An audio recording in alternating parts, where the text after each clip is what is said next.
E aí, oitavo ano, tudo bem? Vamos estar dando início hoje aí a esse nosso conteúdo de revisão, tá? Onde nós vamos estar estudando aí, revendo nesses dias aí, acho que essa semana e mais duas, antes das provas, tudo aquilo que nós vimos aí acerca de quarto bimestre, tá? Que, se eu não me engano, os capítulos 10, 11 e 12 do módulo 4, tá? Então a gente vai estar iniciando essa revisão, onde a gente vai estar vendo tudo que a gente já viu. Por isso o nome é revisão. A gente só vai revisar, relembrar, tá? Nos tópicos mais importantes de todo esse nosso conteúdo que nós vimos aí durante esse tempo. Beleza? E o primeiro tópico que a gente viu aí, nesse nosso capítulo, é falando sobre eletrodinâmica, tá? Eletrodinâmica. Aí tem uma definição que fala assim: é o estudo das cargas elétricas em movimento, tá? Elétrica, carga elétrica, dinâmica, que está em movimento. E dos efeitos gerados por esse movimento ordenado, tá? E para esse movimento, essa carga elétrica estar em movimento e esses efeitos gerados por esse movimento ser ordenado, a gente precisa de um instrumento, vamos dizer assim, de um aparelho, vamos dizer assim. Esse aparelho se chama circuito elétrico, que ele trabalha hora aberto, hora fechado, tá? Ele fechado, no caso ele dá luz, ele aberto, ele cessa a passagem da luz, tá? O que está dizendo aqui, ó, circuito elétrico. Em sua forma mais simples, um circuito elétrico representa um caminho fechado e é constituído de um material capaz de transportar cargas elétricas, chamado fio condutor, tá? E tem um fio condutor, em volta dele um material isolante. Um circuito elétrico constituído de pelo menos 3 componentes básicos, tá? Então, para você ter um circuito elétrico, seja ele qual for, você vai ter que pelo menos aí 3 componentes básicos. Uma fonte, que pode ser uma pilha, uma bateria, tá? Um condutor, que é o fio, e o dispositivo, algo, uma luzinha, uma lâmpada a ser acendida por ele, ok? E se é um circuito elétrico, ele tem que gerar corrente elétrica, tem que passar corrente elétrica. A corrente elétrica pode apresentar diferentes intensidades. Nas informações técnicas de aparelhos elétricos, uma das especificações apresentada é a intensidade da corrente elétrica necessária para seu funcionamento. Vocês podem ver lá que tem muitos lá que mostram assim, funciona em 110, funciona em 220, ou seja, é a carga que esse aparelho suporta, tá? E com isso, tem o que a gente chama de resistência elétrica. Como o nome está dizendo, é o que dá resistência a um aparelho qualquer, vamos dizer assim, tá? Resistência elétrica é quando o material apresenta dificuldade à passagem da corrente elétrica, tá? Então, se tem dificuldade para passagem, você coloca essa resistência para dar uma garantia, uma força melhor à passagem dessa corrente elétrica, tá? Nos circuitos elétricos são utilizados dispositivos chamados resistores, tá? Que regulam a intensidade da corrente elétrica, que será estabelecida em diferentes elementos e partes do circuito, pela transformação de energia elétrica em energia térmica. A gente tem mais ou menos aí um exemplo bom, é o chuveiro, tá? Você tem lá aquela tornadinha onde você bota muito quente, mais ou menos, morno, frio, tá? Naquele resistor ali onde a água passa ali, você já tem água quentinha ou não. E você tem essa fórmula aí, que U é igual a R vezes I, tá? Aí nós temos aí alguns exemplos aí de resistores, tá? Pequenininhos, que tem dentro de aparelhos aí eletrônicos. A potência elétrica também, a grandeza representada pela letra P, é definida como a capacidade do aparelho em transformar um tipo de energia em outro, em certo intervalo de tempo, tá? Por exemplo, um aparelho transforma energia elétrica em energia luminosa, tá? A potência que ele tem faz com que ele faça isso. A energia elétrica faz a tela se acender, tá? E tem a fórmula aí, ó, P é igual a I vezes U. Beleza? Aí a gente já passou para magnetismo e campo magnético, tá? Fábio, não falamos tudo ainda, não, aqui estou dividindo, tá? Então a gente falou até uma certa parte dessas transformações químicas, físicas aí, e depois a gente vai para a parte final, com o magnetismo, tá? Os ímãs são materiais com propriedades magnéticas, por isso tem capacidade de atrair com maior intensidade corpos como ferro, níquel e cobalto em sua composição, além de atrair ou repelir outros ímãs, de acordo com a posição do seu polo. A força que um ímã exerce sobre um corpo metálico ou de 2 ímãs entre si é chamado força magnética, tá? Capacidade que ele tem de atrair ou repelir. Ímãs naturais são formados naturalmente, a partir da magnetita, tá?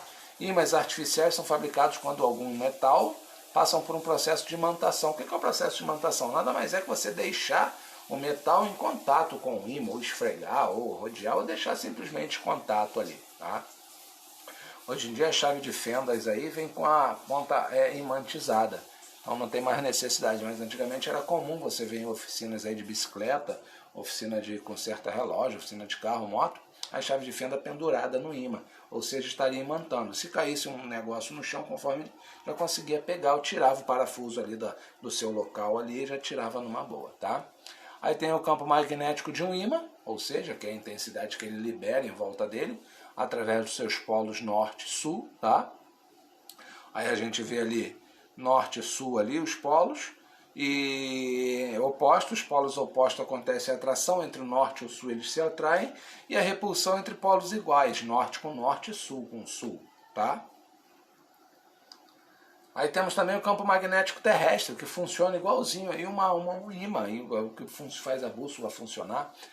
A bússola é um instrumento de orientação composto de uma agulha magnetizada que gira livremente ao redor de um eixo, com os pontos cardeais, norte, sul, leste, oeste, sudeste, centro-oeste, enfim. O funcionamento da bússola é possível por causa da interação do campo magnético da agulha magnetizada e do campo magnético da Terra, com um exemplo, tá? Se na bússola a gente tem o magnético norte, o geográfico é o sul. Se na bússola a gente tem o magnético sul, o geográfico é o norte, tá? Então o cardeal da bússola para o geográfico é diferente, tá? Eles invertem, tá? É mais ou menos isso aí, ó. O campo magnético em volta da Terra, através do seu eixo ali, e toda a gravidade aí, vamos dizer assim, toda magnetismo, tá? Que esse campo magnético passa.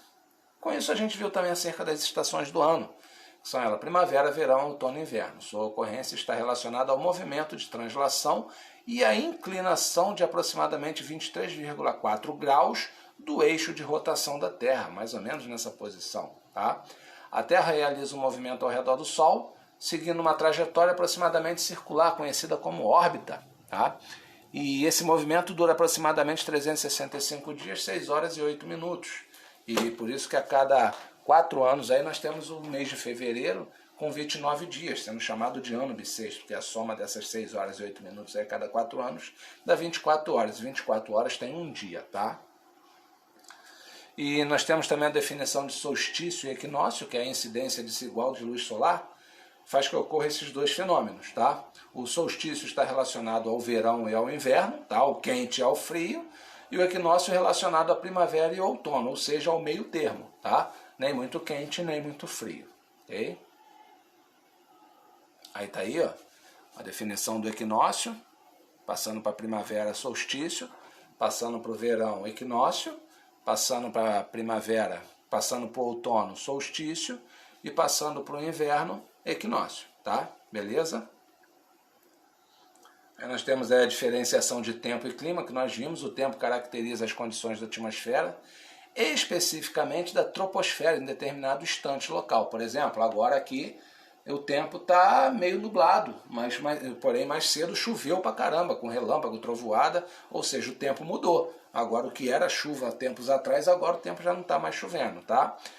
Como essas condições são bastante variáveis, o tempo pode ser muito estável, mudando em um período para o outro, curto período para o outro, tá? Foi o que aconteceu na parte da tarde, para quem é de Morro Agudo aí sabe aí que ontem à noite, a parte da tarde para a noite choveu muito, com relâmpagos, trovoadas e ventos, tá?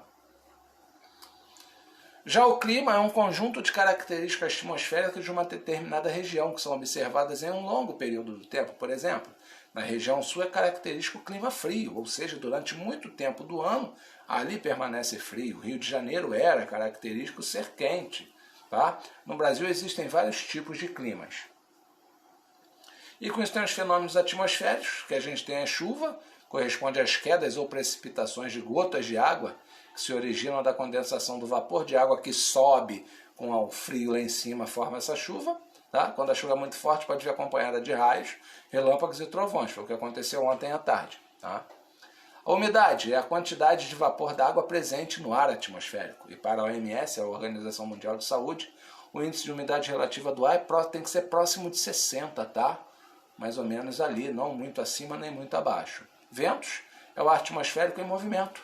Tá? Esse movimento é gerado pelas diferenças de pressão causadas pelo aquecimento desigual da superfície. Aqui está quente, lá está frio, sobe, desce, isso vai, conforme vai girando, vai pegando força, vai ficando, a velocidade vai sendo grande, gera os ventos. E de acordo com a velocidade, aí, os ventos podem ser classificados em furacões, tornados e ciclones. E alguns consideram a brisa também. Tá? E aí a previsão do tempo auxilia o ser humano no planejamento de diversas atividades cotidianas, a fim de evitar que as condições atmosféricas a impeçam e ou as prejudiquem. Nas estações meteorológicas são obtidas informações sobre a temperatura e a umidade do ar. Tá? Antigamente a previsão errava muito. Hoje em dia, com o avanço aí da tecnologia, os caras conseguem saber o que vai acontecer daqui a 20 dias. Tá? Já conseguem prever aí uma chuvarada, um sol muito quente, por exemplo. Sexta-feira eu já vi que o tempo sexta-feira aqui, que vai ser o feriado, o tempo não vai estar muito bom, vai ter pancadas de chuva, o tempo vai estar fechado. Então, quem nunca, né, olhou a previsão do tempo aí para poder dar uma saidinha, dar um rolê. Tá bom, pessoal? Então esse foi esse nosso conteúdo de oitavo bimestre. Lembrando, isso aqui é uma revisão daquilo que nós já estudamos. Vocês têm aí o vídeo completo de tudo isso aí nos passados aí de nossas aulas, beleza? Fiquem com Deus e vamos responder os exercícios. Um abração. Qualquer coisa, eu tô aqui, hein?